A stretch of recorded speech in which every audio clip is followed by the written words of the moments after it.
વિદ્યાર્થી મિત્રો નમસ્કાર, હું છું ઈશી સુધાર અને તમે જોઈ રહ્યા છો ઈશી એજ્યુકેશન યુટ્યુબ ચેનલ. મિત્રો આજે આપણે ધોરણ 9માં આવતીકાલે બનાસકાંઠા જિલ્લા વિકાસ મંડળ સંકુલમાં જે બીજી પરીક્ષા લેવાની છે, દ્વિતીય પરીક્ષા, એ દ્વિતીય પરીક્ષામાં તમારે કુલ 50 માર્ક્સનું પેપર રહેશે. 50 માર્ક્સનું. એમાં વિભાગ ડી મિત્રો 12 માર્ક્સનો રહેશે. વિભાગ ડી 12 માર્ક્સ. આ રીતે આપણે એક એક વિભાગ તમને આપી દઈએ. મોસ્ટ આઈએમપી વિભાગો છે. હવે આટલું કરશો તો 100% શ્યોર તમને કહી દઉં કે તમારે પૂરેપૂરા માર્ક્સ આવશે. ખાલી આટલું જ કરો, પૂરેપૂરો વિડીયો જુઓ અને બરાબર લખી લો તો તમારે પૂરેપૂરા માર્ક્સ આવશે. ચલો શરૂઆત કરીએ મિત્રો. વર્તુળમાં આવેલી એકરૂપ જીવાઓ કેન્દ્ર આગળ એકરૂપ ખૂણાઓ આંતરે છે. તો જો મિત્રો કેવી રીતે, તો જો આ વર્તુળ છે, આ કેન્દ્ર છે. ઓકે, વર્તુળમાં આવેલી એકરૂપ જીવાઓ, તો કેન્દ્રથી સરખા અંતરે આવેલી જીવાઓને એકરૂપ જીવાઓ કહેવામાં આવે છે. તમને બધાને ખબર જ છે, કેન્દ્રથી સરખા અંતરે આવેલી જીવાઓને એકરૂપ જીવાઓ કહેવામાં આવે છે. મિત્રો આ કાચી આકૃતિ છે એટલે તમને લાગે નહીં, બાકી આ બંને કેન્દ્રથી સરખા અંતરે આવેલી છે એટલે એકરૂપ જીવાઓ છે. એ બી અને સીડી આ આપણને આપેલ છે. આપણે શું સાબિત કરવું છે? કેન્દ્ર આગળના ખૂણાઓ જે છે એ એકરૂપ ખૂણાઓ છે. તો મિત્રો આ જો ત્રિજ્યાઓ દ્વારા રચાતા કેન્દ્ર આગળ ખૂણાઓ, સમજાય? આ એકરૂપ છે એવું સાબિત કરવું છે. કેન્દ્ર આગળનો ખૂણો કયો છે? O. તો હવે જો પક્ષ, વર્તુળમાં આવેલી એકરૂપ જીવાઓ, પક્ષ કયા કેન્દ્રિત વર્તુળ દોર્યો છે? O કેન્દ્રિત. O કેન્દ્રિત વર્તુળમાં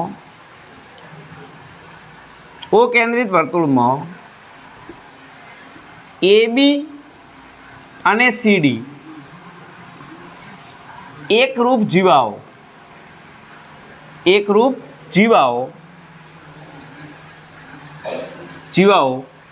કેન્દ્ર આગળ ખૂણો AOB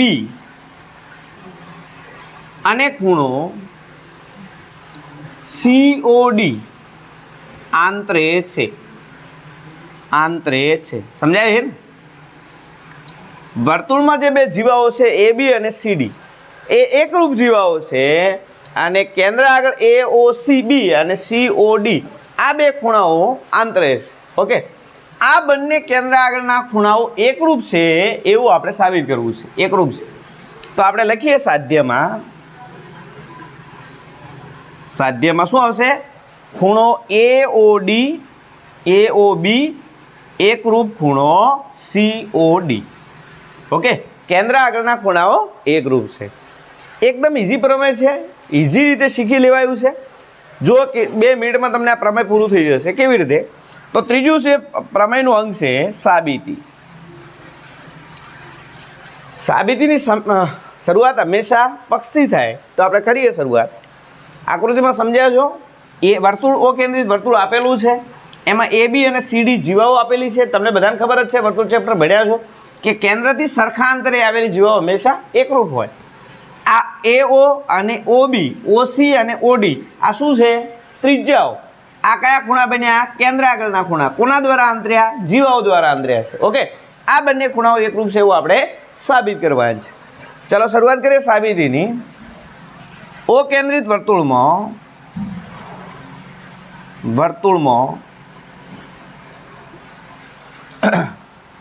AB અને CD એકરૂપ જીવાઓ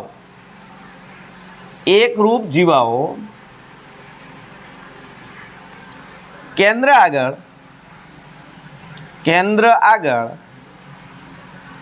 ખૂણો AOB અને ખૂણો COD આંતરે છે. દેખાય છે ને બધાને? હવે તમે જો બધા, તો એક ત્રિકોણ અહીંયા રચાય છે. બરાબર જોજો, ત્રિકોણ છે AOAB. દેખાય છે ત્રિકોણ? એક આ ત્રિકોણ અને બીજું ત્રિકોણ છે COD. દેખાય છે ને? તો લખીએ ત્રિકોણ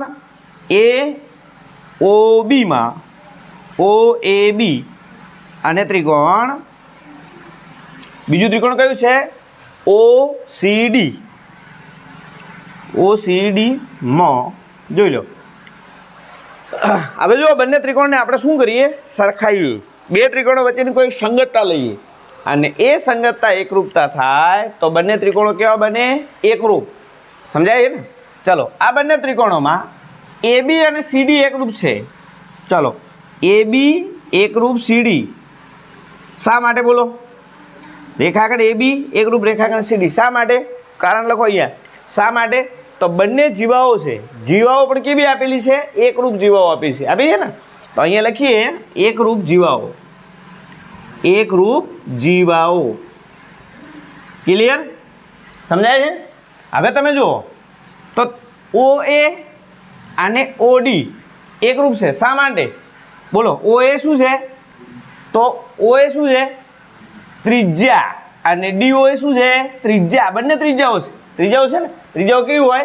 એકરૂપ. વર્તુળમાં આવેલી તમામ ત્રિજ્યાઓ એકરૂપ હોય. તો લખીએ રેખાખંડ OA એકરૂપ રેખાખંડ DO. શા માટે? કારણ કે ત્રિજ્યાઓ છે. ક્લિયર? ત્રીજી વસ્તુ જુઓ, આ એકરૂપ છે. કેમ? કારણ કે બંને એકરૂપ જેવો આપેલી છે. આ એકરૂપ છે શા માટે? કારણ કે બે ત્રિજ્યાઓ એકરૂપ છે. તો હવે જોઈ લો BOB અને OC આ બંને એકરૂપ છે શા માટે? આ પણ શું છે? ત્રિજ્યાઓ છે. તો રેખાખંડ OB એકરૂપ રેખાખંડ OC શા માટે? કારણ કે ત્રિજ્યાઓ છે. ક્લિયર? ત્રિજ્યાઓ. ક્લિયર? ચલો તેથી એક ત્રિકોણની જો હવે આ બંને ત્રિકોણમાં જોઈ લો, આ બાજુ આને એકરૂપ છે, આ બાજુ આને એકરૂપ છે, આ બાજુ આને એકરૂપ છે ને. તો આ બંને ત્રિકોણો કેવા ત્રિકોણ બનશે? એકરૂપ. કઈ શરતના આધારે? બા શરતના આધારે. તો ત્રિકોણ કયો ત્રિકોણ આપણે લખ્યો છે? OAB. ત્રિકોણ OAB એકરૂપ ત્રિકોણ કયો બનશે? OBC. OCD એકરૂપ છે શા માટે? તો કારણ લખીએ કઈ શરત? બા શરત. બા એક ત્રિકોણની ત્રણેય બાજુઓ બીજા ત્રિકોણની ત્રણેય બાજુઓ સાથે એકરૂપ હોય તો તેવા ત્રિકોણ એકરૂપ ત્રિકોણ બને છે. ક્લિયર? બા શરત. હવે તમે જોઈ લો કે જો બંને ત્રિકોણો એકરૂપ હોય તો તેના દ્વારા અંતરતા ખૂણાઓ કેવો હોય? એકરૂપ હોય. બાજુઓ કેવી હોય? એકરૂપ. તો ખૂણાઓ કેવો હોય? એકરૂપ. તેથી ખૂણો AOB એકરૂપ ખૂણો COD થાય. સમજી ગયા ને?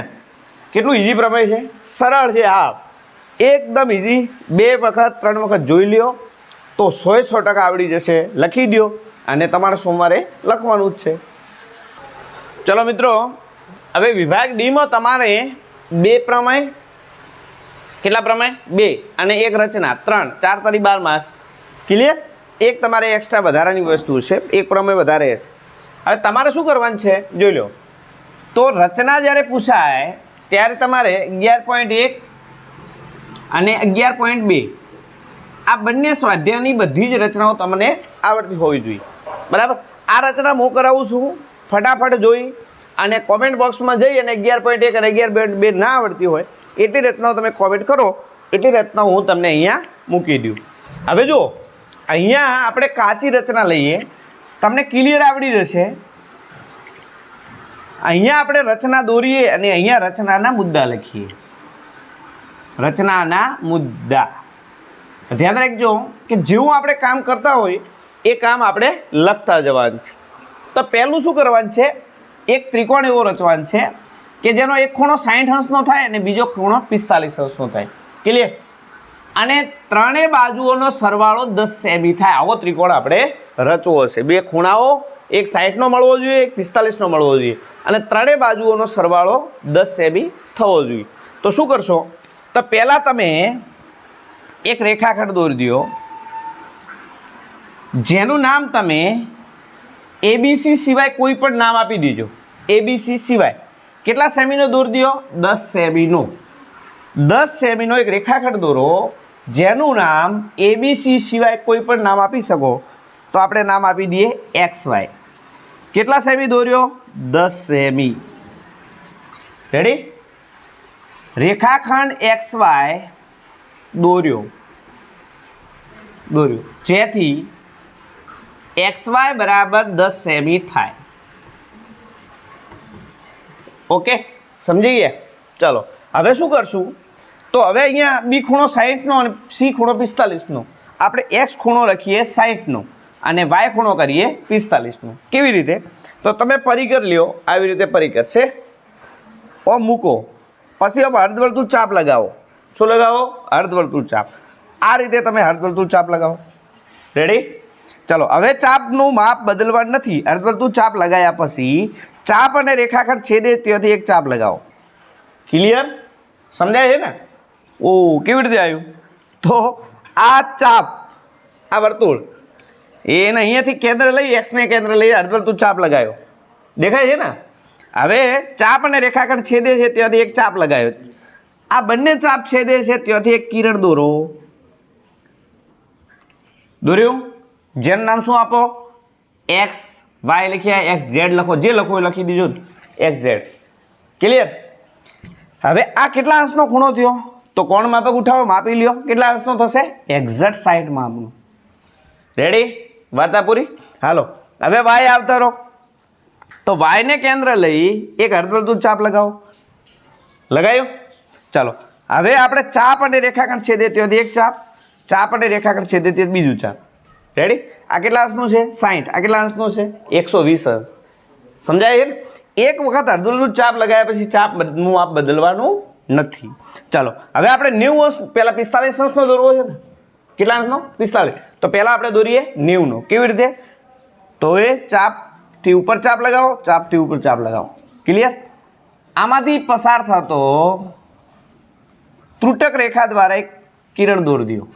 ત્રુટક રેખા દ્વારા દેખાય છે ને? ત્રુટક રેખા આવી નહીં આવે, સીધી સીધી રેખા આવે. રેડી? ચાલો કેટલા અંશનો ખૂણો બન્યો? 90 અંશનો. તમને બધાને ખબર જ છે કે 90ના અડધા 45. ચાલો અહીંથી માપ અને અહીંથી માપ લ્યો. આ બંનેનો 90ની વચ્ચેનું માપ કેટલું થશે? 45. ચાલો અહીંથી ચાપ રાખી અંદરની સાઈડ એક ચાપ લગાવી દો. અહીંથી ચાપ લાગી અંદરની ચાપ, બંને બાજુ છેદે એ રીતે ચાપ લગાવી દો. ચાલો બંનેમાંથી પસાર થતી રેખા દોરી દો. કેટલા અંશનો ખૂણો બની ગયો? કેટલા અંશનો બન્યો ભાઈ? 45નો. કેટલા બન્યો? 45નો. કોણ માપકથી માપજો, એક્ઝેક્ટ થઈ જશે 45. ચલો વાત થઈ ગઈ. 60નો બની ગયો અને કેટલાનો મળી ગયો? 45. હવે તમારે શું કરવાનું છે? પહેલી વાત સમજાય? ચલો ફટાફટ કે તમે તો કર્યું પ્રૂફ. પહેલી વસ્તુ તો રેખાખંડ XY દોર્યો. કેટલા સેમીનો દોર્યો? 10 સેમીનો. એક્સને કેન્દ્ર લઈ આપણે ચાપ લગાવ્યો. ચાપ લગાવ્યો ને? કયો ચાપ લગાવ્યો? અર્ધવર્તુળ ચાપ. ચાપ અને કિરણ રેખાખંડ છેદે ત્યાંથી ચાપ લગાવ્યો. કેટલા અંશનો દોર્યો? 60 અંશનો. તો અહીં લખી દઈએ. શું લખશું? ખૂણો X 60 અંશ થાય તેવું કિરણ XZ દોર્યું. ઓકે, ખૂણો X બરાબર 60 અંશ થાય તેવું કિરણ XZ દોર્યું. ઓકે, ચલો ફરતી હવે બીજું YP. બીજું કિરણ આપણે એક YP દોર્યું. કિરણ YP સમજાય છે ને? કિરણ YP દોર્યું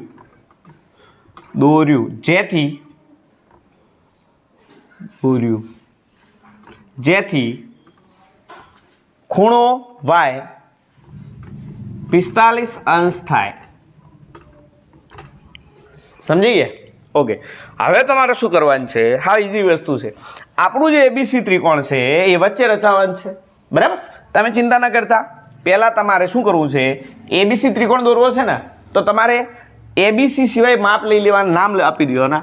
એ પહેલું આપણે એક પાયો દોરવાનો, જેનું નામ આપણે XY આપ્યું. એક્સને કે ખૂણો કેટલા અંશનો દોર્યો? 60 અંશનો. વાય કેટલા અંશનો દોર્યો? 45 અંશનો. વાત પૂરી. હવે તમારે શું કરશો? આ ખૂણો X કેટલા અંશનો હતો? 60નો. એનો શું કરો? દ્વિભાજક દોરો. કેટલા અંશનો છે? 30 અંશ થશે. દોરો દ્વિભાજ. આ બંનેની વચ્ચે પરિકર ઉઠાવો, આમ ચાપ લગાવો. લગાવ્યું? ચાલો આ દોરો, કેટલા અંશનો? આ કેટલા અંશનો થયો? 60 ના અડધા 30 અંશ. ક્લિયર? આ કેટલા અંશનો છે? 45 અંશ. આ બંનેની વચ્ચે ચાપ લગાવો અંદર. રેડી? ચલો હવે આમાંથી પસાર થતો કિરણ દોરો. દોર્યો. કેટલા અંશનો થયો? કેટલાનો થયો? 22.5. 22.5 થયો. આ કેટલાનો થયો? કેટલાનો થયો? આ 60 નો હતો તે 30 અંશ. અહીંયા લખી દઈએ. શું લખીએ? ખૂણા y નો દ્વિભાજક દોર્યો. ખૂણા y નો દ્વિભાજક દોર્યો તથા ખૂણા x નો દ્વિભાજક દોર્યો. ખૂણા x નો દ્વિભાજક દોર્યો ને? સમજાય? બંને છેદે છે ત્યાં આપણે નામ આપી દઈએ. શું નામ આપી દઈએ? એ. ચલો શું નામ આપ્યું? એ. બંને છેદે ત્યાં બિંદુ એ મેળવ્યું. ક્લિયર? ચલો હવે આપણે એ નો વાય છે ને, હવે એ વાય નો શું દોરીએ? લંબ દ્વિભાજક. એ વાય નો લંબ દ્વિભાજક દોરવો હોય ને, પરિક્રમ ઉઠાવવાનું ઓમ, અને અડધાથી ઉપર જતું રહેવાનું, અને ઓમ ચાપ લગાવવાના. ચલો વાય ને કેન્દ્ર રાખી ચાપ લગાવો. લગાયા? ચલો પસાર થતું કિરણ દોરો. પણ કઈ રેખા દોરજો? ત્રુટક રેખા. રેડી? ચલો હવે એ ને એક્સ ને કેન્દ્ર લઈ આપણે દ્વિભાજક દોરીએ. એ એક્સ નો યાદ રાખજો બધા. એક્સ એ. ચલો દોર્યો? સમજાય? ચલો હવે આપણે આમાંથી પસાર થતું રેખા દોરી દઈએ. રેખાખંડ. આનું નામ આપણે આપી દઈએ બી, અને અહીંથી અહીં જોડી દો. શું નામ આપી દઈએ? સી. દેખાય છે ને? આ કેટલા અંશનો થયો? માપો. કેટલા અંશનો થયો? સી કેટલા અંશનો માંગ્યો હતો? 45 અંશનો. કોણ માપક ઉઠાવો જોઈ લો. 45 અંશ થઈ ગયો. આ કેટલા અંશનો હતો? 60 અંશનો. ક્લિયર? એ બી, બીસી અને એસી નો સરવાળો કરો. કેટલો થશે? 10 સેમી. કેટલા સેમી થશે? 10 સેમી. માપી લેજો. ચલો હવે આપણે શું કર્યું કે લખી દઈએ. રેખાખંડ AX તથા બીજો કયો રેખાખંડ હતો? AY નો ના લંબ દ્વિભાજક દોર્યા.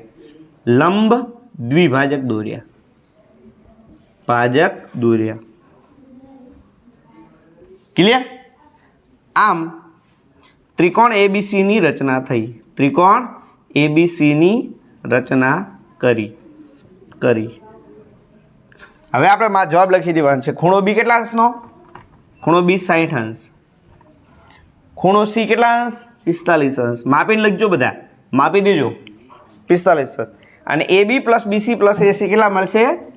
10 semi. AB plus BC plus AC બરાબર 10 સેમી. સમજણ પડી? ન સમજાયું હોય તો ફરીથી પાછું પહેલા જ વિડીયો ચાલુ કરો, જુઓ. 2-3 વખત જોશો, રચના આવડી જશે. ન જે રચના આવડે કોમેન્ટ બોક્સમાં લખો. તમારા માટે 11.1 અને 11.2 બંને મોસ્ટ આઈએમપી છે. સોમવારે પસ્તાશો નહીં કરો તો 100% પસ્તાવો થશે. એના કરતાં 4 માર્ક્સ તમારા જવા જોઈએ નહીં.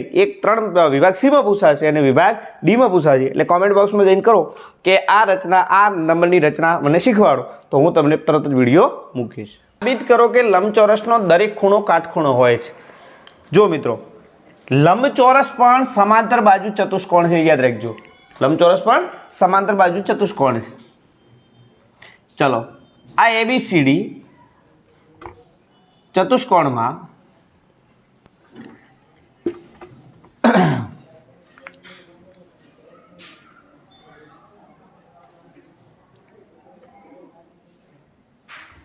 ABCD ચતુષ્કોણ એક ખૂણો કાટખૂણો આપેલ છે. ઓકે, ચલો હવે આપણે સાબિત કરવાનું છે કે આ ચતુષ્કોણના દરેક ખૂણો કાટખૂણો છે. કેવી રીતે? તો આ કયું ચતુષ્કોણ છે? લંબચોરસ. તો લંબચોરસ છે ને, તો લંબચોરસ આપેલ છે. પક્ષમાં શું આવશે? ચતુષ્કોણ ABCD લંબચોરસ છે.